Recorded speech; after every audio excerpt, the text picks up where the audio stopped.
had one problem left on our notes that we didn't get to. We're going to pick up with that very last problem.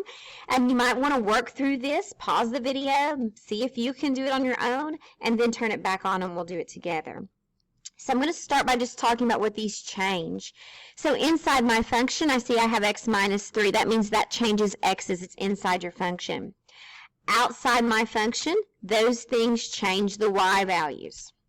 So I'm going to go ahead and write underneath my x that this x minus 3 is going to take our function and go right 3.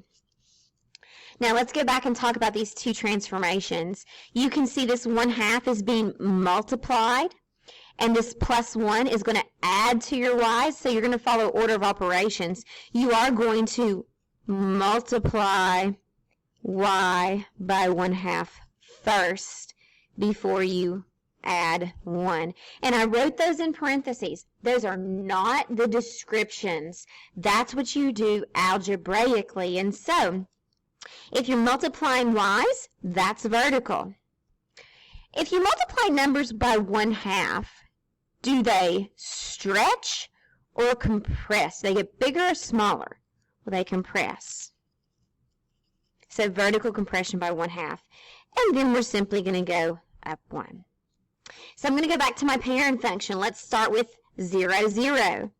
I'm going to move that point right 3. The vertical stretch of 1/2, well, its y value is 0. So 0 times 1/2 is still 0. I'm going to go up 1. That gives me the point 3, 1. I'm going to take the point 1, 1. That's not going to be very pretty to multiply by 1/2. So actually, I'm going to take the point 2, 4. Do you see how 2, 4 is over here on your parent function? I'm going to go right 3. 1, 2, 3. Vertical compression by 1/2. Well, what is my y value right now? It's 4. And if I compress that by 1/2, if I multiply it by 1/2, 4 turns into 2. And then up 1. I'm getting the point there, 5, 3. I see from my parent function, I need some things on the other side of this parabola. I'm going to get the point -2, 4. So right 3, 1, 2, 3. Take my y value and compress it by 1/2. Well, currently that y value is 4. When you compress that by 1/2 or multiply by 1/2, it becomes 2. And then up 1. So I get the point 1, 3. And make sure it looks like a U, a parabola, not a V.